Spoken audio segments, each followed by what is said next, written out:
Halo Smart Viewers, Anda kembali menyaksikan dalam segmen Talk with Binus-Yan, dan kali ini kita sudah mengundang anggota dari UKM Paramabira, ada Iona dan Laurel di sini. Halo semuanya, apa kabar? Hey. Oke, nah hari ini kita pengen banget sebetulnya ngulik lagi soal UKM Paramabira, karena pastinya UKM Paramabira itu bukan UKM yang asing sebetulnya ya, pastinya yang kita dengar dari kalangan Binus-Yan, karena kalian itu sudah cukup sering, bukan cukup lagi, udah selalu tampil di berbagai acara.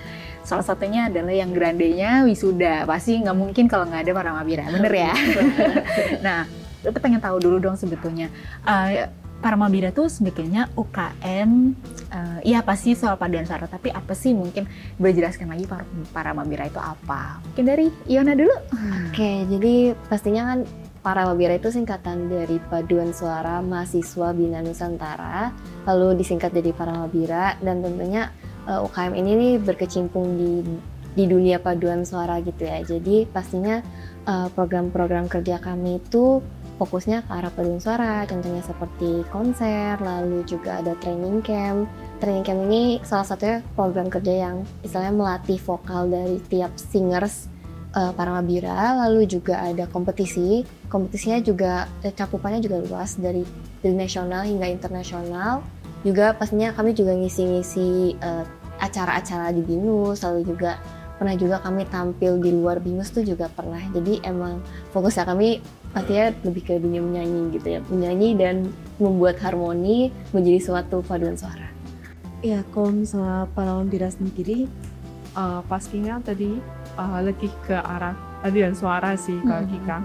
Jadi soal ini ya dengan ini juga ada di dalamnya kan organisasi. Jadi ya pastinya kita lebih ke arah juga belajar gimana teamworknya gitu. Oke. Selain juga banyak aktivitasnya itu adalah bernyanyi utamanya, tapi juga tadi kata Laura ditambahkan ada organisasinya, ya kan, menambah relasi juga seperti itu ya. Oke, nah terus menurut kalian kenapa keberadaan UKM terutama khususnya di BINUS itu menurut kalian itu penting gitu, dan kira-kira gimana nih Paramabira bisa menjadi ruang berkembang bagi para BINUS-Yan? Laurel deh, aku mau nanya. Jadi kalau dari Paramabira sendiri itu yang pasti bisa jadi tempat wadah gitu ya untuk orang-orang atau teman-teman di luar sana, misalnya para BINUS dan juga yang pengen atau punya minat atau punya bakat juga di bidang tarik suara gitu, khususnya di bidang paduan suara gitu, sehingga bisa mengembangkan bakatnya gitu di sini. Oke, nah terus apa aja sih mungkin dari kalian yang prestasi apa yang paling membanggakan dari Paramabira? Terus kira-kira sejauh mana sih juga ini tuh berdampak pada Citra BINUS University sendiri? Menurut kalian gimana? Dari pengetahuan aku, di tahun 2024 kemarin itu Paramabira sempat mengikuti Sing and Pray Kobe di Jepang. Jadi dan itu memenangkan juga kompetisi itu. Dan tapi kita berdua belum ikut gitu untuk kompetisinya, karena kita barusan masuk untuk di Paramabiranya kan. Jadi kita cuma dengar cerita-ceritanya aja dari kakak tingkat gitu. Paling mungkin kalau dari kita untuk prestasi yang kita rasakan yang pertama kali itu di konser tahunan Ring of Songs di tahun 2024 kemarin gitu. Itu konser pertama kita di Paduan Suara Mahasiswa Bina Nusantara, jadi sangat memorable gitu. Memorable. Dan apa aja sih mungkin dukungan BINUS yang BINUS berikan pada saat itu menurut kalian? Apa yang kalian rasakan mungkin, Iona? Pastinya kan BINUS sudah memberikan dukungan dari fasilitas. Kalau secara ini ya konkretnya ya, fasilitas, lalu kalau yang di sini kehadiran pelatih bisa membantu kami menghadirkan pelatih itu tuh juga istilahnya membantu kami, karena menurutku paduan suara kalau tanpa pelatih atau tanpa konduktor kan Apalah artinya? Apalah artinya ya. Jadi nggak bisa nih, nggak bisa langsung secara instan membuat harmoninya itu kan tanpa seorang konduktor itu juga menurut kami penting gitu ya. Dan Binus cukup membantu kami dalam hal itu. Terus ya mereka juga istilahnya mendukung gitu untuk kami bisa melaksanakan konser itu. Jadi kayak salah satu yang ini ditanya gitu, para Mabira bakal ada tampil apa nih, konser apa nih, mungkin bisa dibantu promosikan. Itu juga pernah sih. Oke, dari mungkin kalau untuk ikut menorehkan prestasi ini berarti kalian belum ya, betul? Iya, kalau angkatan kalian belum, tapi sudah punya kesan memorisnya seperti itu ya. Nah, kira-kira menurut kalian tuh apa sih sebetulnya kunci utama keberhasilan dari prestasi yang didapatkan oleh para Mabira, baik mungkin yang sebelum-sebelumnya dari senior-senior kalian atau yang kalian dapatkan di konser yang lalu gitu. Lalu kira-kira gimana nih pengalaman ini tuh bisa menjadi contoh bagi UKM lain dalam mengelola organisasinya? Oke, kunci utama ya untuk para Mabira itu yang pastinya konsistensi, disiplin dan komitmen. Konsistensi dan disiplin ini kan pastinya diperlukan gitu ya dalam suatu paduan suara. Gimana kita konsisten datang latihan, komitmen untuk datang latihan, lalu dengan sungguh-sungguh kita hadir dalam latihan dan kita sungguh-sungguh ya menyanyikan dengan sungguh-sungguh gitu kan.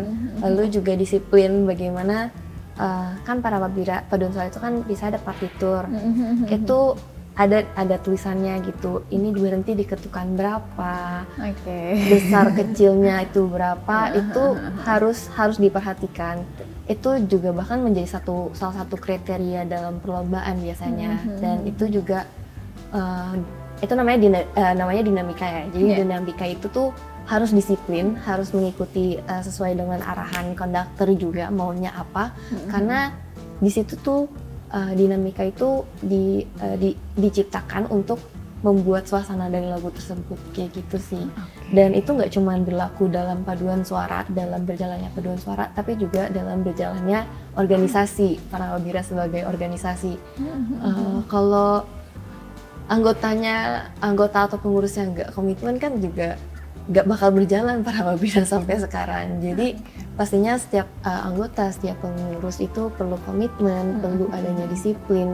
Disiplin ini juga salah satunya bisa dilihat dalam berjalannya program kerja, bagaimana dalam mempersiapkan program kerja, dan salah satunya itu kan program kerjanya itu konser tahunan ini. Oke, berarti disiplin dan juga komitmen itu menjadi kunci utama keberhasilan dari para Mabira ya, yang kalian rasakan ya, yang dibagikan juga sama para seniornya seperti itu. Gitu ya. Oke. Nah, latihannya paduan suara kan juga pasti kan tadi sempat dibilang bahwa emang ada perlu dengan kedisiplinan, lalu juga karena memang harus ada pembelajaran khusus lah gitu, karena kalau aku jujur emang agak kurang mengerti ya untuk yang partitur apa segala macam itu. Nah, gimana sih proses latihan dan pembinaan yang dilakukan gitu? Nah, terus ada nggak sih mungkin selain disiplin dan juga komitmen, ada nggak sih mungkin nilai dan juga filosofi yang terus dijaga? Laura?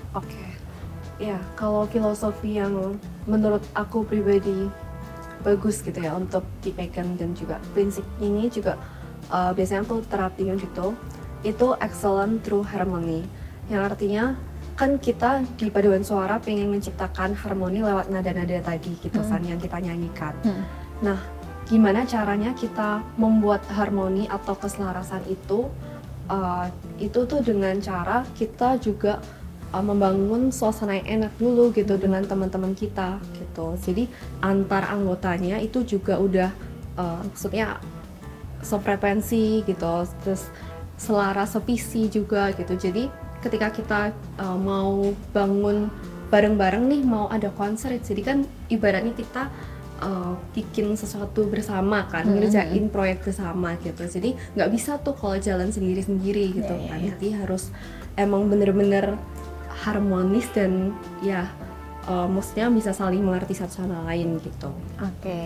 Ini kalian kan ada konser tahunan gitu, terus juga ada acara rutin juga itu wisuda juga turun, ada beberapa acara-acara BINUS juga, mungkin di luar BINUS itu juga ada. Dalam satu event kalian tuh butuh waktu berapa lama sih untuk latihan? Coba Wah. Iona. Beda-beda sih. Kalau untuk konser lomba gitu ya, itu sebenarnya minimal banget itu 4 sampai 6 bulan. Wow. Oke. Iya, 4 sampai 6 bulan. Dan itu udah secara keseluruhan sih. Jadi keseluruhan dari awal kita belajar benar-benar dari nol, belajar dari nol lagunya ini notasinya seperti apa, setiap ya dari nol notasinya, lalu pembentukan dinamikanya, pembentukan lagunya, lagunya seperti apa, lalu sampai nanti bisa kami juga ada koreografi. Itu jadi 4 sampai 6 bulan sih untuk secara keseluruhan. Oke, 4 sampai 6 bulan dalam 1 tahun itu cukup menyita waktu ya. Apalagi juga ada kuliah, dan lain-lainnya. Tapi juga pasti kalian happy ya ngejalaninnya ya gitu. Jadi pastinya nggak kerasa gitu. Nah, menurut kalian apa sih makna dari prestasi? Terutama prestasi yang didapatkan sama para Mabira. Apakah hanya sekedar piala dan medali itu sebuah prestasi, atau mungkin ada warisan yang lainnya, atau mungkin ada nilai lainnya? Mungkin siapa duluan boleh? Oke, paling kalau prestasi gitu ya, prestasi kan Iya tadi. betul. Oke, kalau untuk kompetisi gitu ya, prestasi kan ya udah pasti menang gitu. Para Mabira selalu mengusahakan kalau emang kita komitmen untuk mengikuti suatu lomba, kita harus usahakan untuk mendapatkan prestasi, harus mendapatkan menang, kata menang itu atau juara itu. Tapi kalau secara personal gitu atau mungkin dalam performance dulu para Mabira di suatu pertunjukan, prestasi itu juga bisa digambarkan sebagai bagaimana kami bisa menyampaikan lagu-lagu tanpa perlu menerjemahkan. Jadi lagu-lagu kami itu kan biasanya kami bawakan itu tuh gak cuman dari lagu-lagu Indonesia gitu, lagu-lagu folk song juga kami bawa, lagu-lagu dari luar negeri juga kami bawa. Itu kan tujuannya untuk memperkenalkan gitu, supaya orang-orang tahu nih paduan suara nih bisa membawakan berbagai macam lagu loh. Dan bahasanya kan juga pasti nggak sama, nggak mudah dipahami. Jadi bagaimana kami bisa menyampaikan tanpa perlu kami menjelaskan secara harafiah dan bisa menyentuh penonton, itu menurut kami juga suatu prestasi sih. Oke, Laura ada yang mau ditambahin? Ya mungkin kalau dari personal sendiri, prestasi itu juga gimana caranya kita ngalahin godaan-godaan dan bisa tetap komitmen gitu. Jadi selama 4-6 bulan tadi itu kan pastinya panjang kan waktunya. Dan itu juga nggak sedikit tenaga, pikiran dan juga segala sesuatunya yang kita curahin gitu untuk di para Mabira ini. Jadi ya gimana caranya tetap bisa konsisten, komitmen juga gitu. Untuk selama persiapan bahkan sampai eksekusinya itu bisa ngasih yang terbaik, itu juga merupakan sebuah prestasi gitu.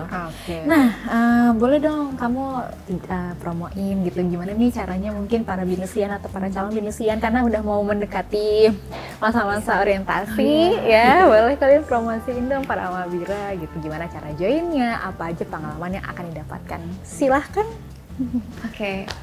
Halo Binusian, sebenarnya ini terbuka untuk Binusian dari B29, B28, bahkan sebenarnya B27 juga masih boleh. Jadi kami masih terbuka untuk para Binusian untuk bergabung dalam paduan suara mahasiswa Bina Nusantara. Untuk kriterianya sih nggak perlu suara emas gitu, nggak perlu suaranya bener-bener udah bagus banget gitu ya. Kalau itu mah juga boleh banget. Tapi yang pastinya yang kita butuhkan itu pastinya kan komitmen, keinginan untuk mau belajar bersama, mau bekerja sama, lalu juga yang pasti ya nanti kan bakal ngikutin audisi. Cuman untuk audisi ini yang pasti nanti itu untuk penempatan suaranya, misalnya kamu sopran, alto, tenor atau bass gitu. Dan juga untuk lebih mengenal aja sih nggak karakter suara kamu itu kayak gimana gitu. Jadi bukan audisi yang mencekam atau mengerikan gitu, tidak ya. Benar. Lalu juga untuk kegiatannya di para Mabira itu salah satunya kalau yang di sini itu pastinya ada konser tahunan. Lalu juga ada training camp. Training camp ini tentunya untuk mengenal lebih dalam suara kalian tuh seperti apa, suara teman-teman tuh seperti apa, dan bagaimana kita bisa bersama-sama meningkatkan kualitas suara tersebut gitu. Jadi kalau boleh jujur, pelatih kami sangat peduli terhadap satu persatu dari kami, bahkan ini ya kalau dia sangat mengenal, dia akan berusaha untuk mengenal suara kami, dan bagaimana dia akan menyesuaikan suara kami supaya bisa akhirnya selaras, bisa istilah blending gitu ya. Kayak gitu sih. Jadi benar-benar sangat mengolah vokal, dan tentunya para Mabira juga akan mengolah ini ya, soft skill dan hard skill juga dalam kepengurusan gitu. Terakhir nih, dalam waktu dekat ada konser ya? Boleh dong promo sekalian. Mungkin untuk konser tahunan kita di Lapsong itu merupakan proker rutin gitu ya sebenarnya dari para Mabira. Cuman yang menarik dari Rose ini itu adalah kita membawakan berbagai macam lagu dari berbagai negara, berbagai komposer, berbagai bahasa gitu. Jadi pasti penonton gak bakal bosen waktu nonton konser Rose ini, karena exciting ya, kayak bakal ada yang wah, dan ada yang enggak. Sangat menyentuh. Elemen of surprise-nya banyak gitu ya. Oke deh, sukses terus ya buat kalian semua, Iona dan juga Laurel, juga sukses untuk para Mabira. Pokoknya apapun kegiatannya dalam waktu dekat itu semoga berjalan dengan lancar semuanya. Konser semoga sukses, sehat-sehat untuk menuju konsernya juga, dan juga beberapa event dalam waktu dekat. Terima kasih Smart Viewers. Itulah tadi kuncinya adalah disiplin dan juga komitmen untuk tetap menjaga kedisiplinan dari setiap para anggota para Mabira, dan semoga para Mabira selalu sukses. Jadi jangan lupa Smart Viewers yang kalau pengen tertarik sama dunia tari suara, paduan suara, boleh daftar para Mabira. Aku boleh sedikit aja please nyanyiin lagu Himne Binusian dengan nada kalian, sedikit aja dari bait yang mana gitu, terserah. Siap ya? 3, 2, 1. Perguruan tinggi Bina Nusantara, wahana untuk semaikan demi harapan. Terima kasih Smart Viewers, dan kita kembali ke studio.